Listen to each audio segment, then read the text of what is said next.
यहाँ उपस्थित सभी वडीलगण, युवा साथी, माताएं, बहनें, सभी को मेरा गुलगुलान, जय जोहार, आपकी जय, स्वकर्ता पितरों की जय, प्रकृति की जय और जय भील प्रदेश।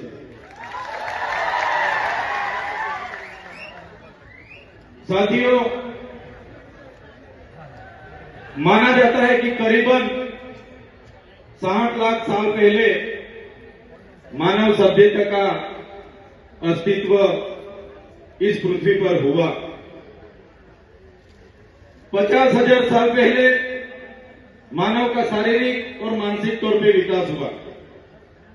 करीबन 10,000 वर्ष पहले इस पृथ्वी पर कृषि का शुरुआत हुई। जब से कृषि की शुरुआत हुई, तब से नई नई राजनीतिक गतिविधियां की भी शुरुआत हुई। आदिवासी समाज की जीवन खूब सरल और संवेदनशील था। साथ ही प्राकृतिक पूजक और प्रकृति मूल्यों पे चलने वाला था। सहकारिता पर टिका हुआ था। खुद आदिवासी समाज स्वायत्तता, स्वतंत्रता और स्वावलंबन था। जैसे जैसे समय बढ़ता गया, जैसे बाहर के लोगों ने यहाँ आना शुरू कर दिया, जैसे बाहर से आर्य आए, शक आए, होड़ आए, और यहाँ जो आदिवासी बसा हुआ था, मूल मालिक था, यहाँ की संपत्ति पर कब्जा जमाने के हेतु उन्होंने यहाँ जो सरदार थे, हमारे छोटे मोटे कस्बे कबीला के सरदार थे, राजा थे, रजवाड़े थे, उन आदिवासी राजाओं के साथ संघर्ष हुआ। संघर्ष में कई सारे हमारे कस्बा कबीले के सरदार, कई सारे राजा उस संघर्ष के दौरान हार गए। कहीं न कहीं बाहर के लोगों ने यहाँ पे आधिपत्य जमाया।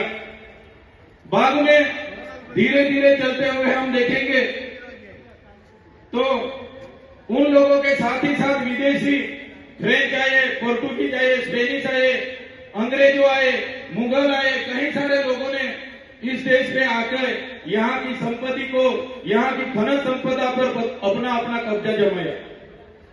ऐसे ही चलता रहा।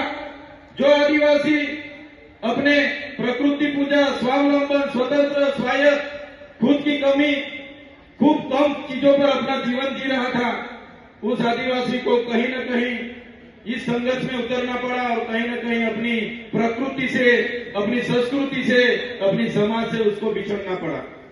साथियों, हम सब जानते हैं कि जब यहाँ पे पूरे विश्व पे अंग्रेजों का शासन था, 50% अंग्रेजों का पूरे विश्व पे शासन था, तब मेवाड़ में राणा पूंजा भील, राजस्थान के हल्दी घाटी में हल्दी बाई, वैसे ही मध्य प्रदेश में चितू, मध्य प्रदेश में टट्य भील जैसे अनेक लोगों ने अंग्रेजों के खिलाफ बंड पोकारा था। जैसे महाराष्ट्र की बात करें, खाज्या नायक, उमिया नायक, यहाँ के जितने भी उस समय के क्रांतिवीर थे, अंग्रेजों के खिलाफ अपनी अपनी लड़ाई लड़ रहे थे। हमारे गुजरात की बात करें, कोटला मेहता, केसरी सिंह जैसे लोग वहां भी क्रांति कर रहे थे। ऐसे ही सभी लोगों ने क्रांति की, अपनी अपनी जगह पे जितना हो सके उतनी क्रांति की। जैसे कि मानकर धाम की बात आती है, गुरु गोविंद जी की आगुवाई में वहां सभा मिली और 1913 में हत्याकांड हुआ। 1500 भी ज्यादा लोग कि यहाँ वहां शहीद हो गए। इतनी सारी देश की आजादी में हमारे लोगों का योगदान रहा। देश आजाद हुआ 1947 में।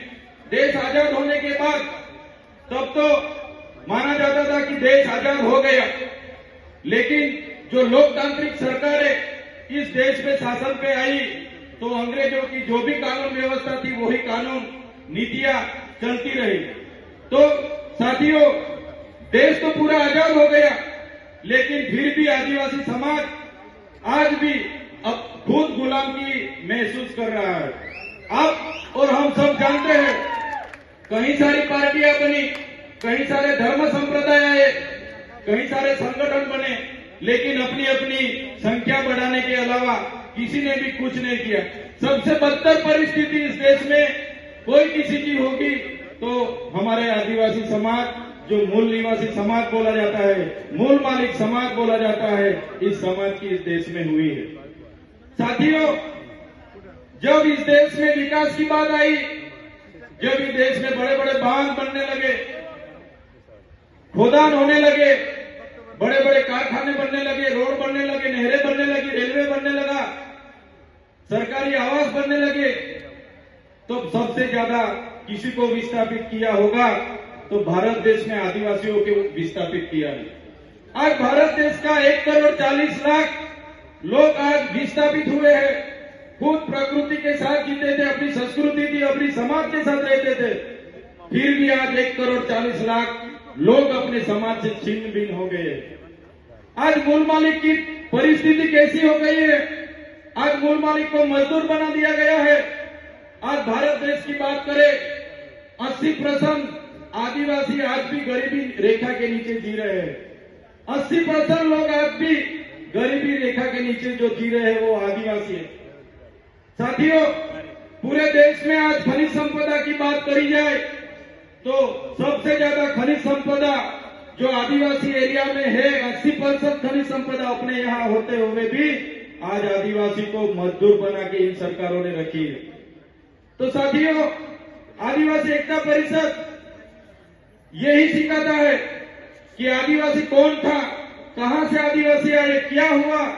तो आदिवासियों का इतिहास बहुत पुराना है। आदि अनादि काल से यहाँ रहने वाला हमारा आदिवासी